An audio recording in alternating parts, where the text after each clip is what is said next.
नमस्कार, मी पंजाब डक.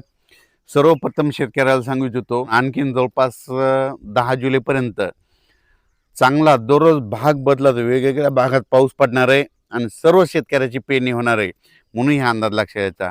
आता ज्या ज्या भागात पाऊस पडलाय आणि ज्यांच्या भागामध्ये जमिनीमध्ये ईदभर ओल असेल तर तुम्ही तुमचं पेरू शकता. मी देखील आज सकाळी सकाळी कशामुळे आलो की आम्हाला खूप पाऊस झाला, ओल आहे, पण आता ना इथं ट्रॅक्टर चालत नाही. त्याच्यामुळे आम्ही आजचे दिवस पेरणीसाठी थांबवलो. आणि परत सांगतो की काही काही भागामध्ये अद्यापही काही ठिकाणी पाऊस पडला नाही. त्या भागात देखील पाऊस पडणार आहे ह्या 10-12 दिवसामध्ये. म्हणजे त्यांना देखील पडणार आहे आणि त्यांचे देखील पेरणी होणार आहे, म्हणून घाबरून जाण्याची काही चिंता नाही. त्याच्यानंतर काय झालं, सोलापूर जिल्हा, धाराशिव जिल्हा, लातूर जिल्हा, बीडचा इकडला कडाष्टी त्या भाग आणि पश्चिम महाराष्ट्रातल्या शेतकऱ्याचे फोन आले. आमच्या भागामध्ये काही भागात पाऊस पडला आणि काही भागात आलाच नाही. तर त्यांच्यासाठी सांगू इच्छितो, म्हणजे आज देखील म्हणजे 26 ते 30च्या दरम्यान मग तुमच्या पश्चिम महाराष्ट्राकडं सांगली जिल्हा, सोलापूर जिल्हा, कोल्हापूर जिल्हा, धाराशिव जिल्हा, हे पुन्हा असंच इकडं मराठवाड्यातला बीड, लातूर ह्या पट्ट्यामध्ये काय होणार आहे, 26 ते 30च्या दरम्यान चांगला पाऊस पडणार आहे आणि त्यांच्या देखील पेरण्या होतील. म्हणून ह्या अंदाज लक्षात यायचा. ह्या पावसात जर चांगली ईद बरोबर गेली तर तुम्ही देखील पेरणीचा निर्णय स्वतः घेऊ शकता. त्याच्यानंतर काय झालं, विदर्भात देखील काही भागात खूप पाऊस पडला. काही भाग जरी उंचीत राहिला असता तर ह्या 2-4 दिवसामध्ये सगळीकडेच पाऊस पडणार आहे आणि सगळ्या शेतकऱ्याच्या पेरण्या होणार आहे. म्हणून हा अंदाज लक्षात घ्यायचा. उत्तर महाराष्ट्राकडे नंदुरबार जिल्हा झालं, धुळे जिल्हा झालं, जळगाव जिल्हा झालं, नाशिक जिल्हा झालं, त्या भागात देखील काय होणार आहे, जरा जास्तच पाऊस पडणार आहे. म्हणून त्यांनी देखील जमिनीची ओल पाहता तुम्ही तुमच्या पेरणीचा निर्णय घ्यायचा. मुंबईला देखील, मुंबई पुणे तिकडे देखील काय होणार आहे, म्हणजे जुलैच्या पहिल्या आठवड्यात मुसळधार पाऊस होईल, अतिवृष्टी होणार आहे. म्हणून ही देखील मुंबईच्या जुलैच्या पहिल्या आठवड्यातला अंदाज लक्षात यायचा. जुलैच्या पहिल्या आठवड्यात देखील महाराष्ट्रात काही भागामध्ये काय होणार आहे, ठिकठिकाणी अतिवृष्टी होईल, काही भागात मुसळधार पाऊस होईल, कुठं रिमझिम होईल. म्हणून जुलैच्या पहिल्या आठवड्यात देखील पाऊस पडणार आहे. म्हणून हे देखील सर्व शेतकऱ्यांना अंदाज लक्षात यायचा. तो पाऊस काय होणार आहे, सगळीकडे नाही पडणार, पण काही भागामध्ये जरा जास्तच पडणार आहे.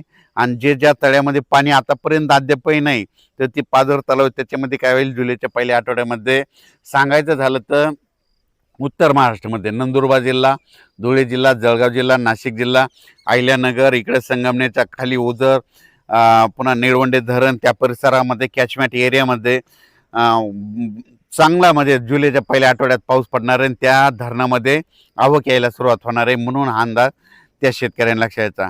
तसंच राज्यात देखील काय होणार आहे, जिथं पाऊस पडला तिथं वडे नाल्याला पाऊस येणार आहे, काही भागात रिमझिम राहणार आहे, पण सगळीकडेच काय होणार आहे, वेगवेगळ्या भागात पाऊस पडणार आहे आणि सर्व शेतकऱ्याची पेरणी होणार आहे. म्हणून हे अंदाज लक्षात घ्यायचा.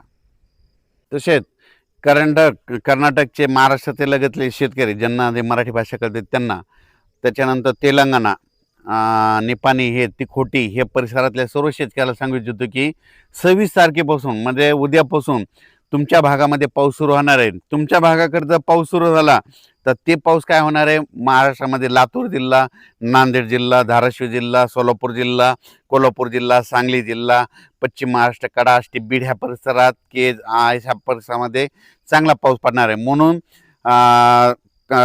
कर्नाटक, तेलंगणा, आंध्र प्रदेश तिकडे काय होणार आहे, म्हणजे 26च्या नंतर पाऊस येणार आहे. 26 ते 10च्या दरम्यान तिकडे पाऊस पडणार, त्याच्यामुळे काय होईल, तुमच्याकडे पाऊस येणार आहे.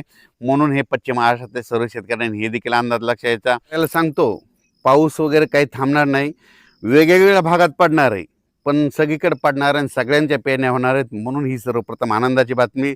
असा तुम्हाला सांगू इच्छितो, हे जूनचा 30 जूनपर्यंत सगळ्या महाराष्ट्रात पाऊस पडणार आणि सगळ्यांच्या पेरण्या सुरू होतील. त्याच्यानंतर जुलै महिन्यामध्ये जर जास्त पाऊस पडणार आहे, त्याच्यामध्ये देखील विखुरलेल्या स्वरूपाचा पाऊस पण पडल, आपण सगळ्याच्या पेरण्या होतील. म्हणून हा अंदाज सर्व शेतकऱ्यांना लक्षात द्यायचा. आणि पाहू शकता, हे आमच्या शेतामध्ये इतका पाऊस पडलेला आहे आणि अचानक वातावरण झालं तर परत एक मेसेज दिला जाईल. धन्यवाद.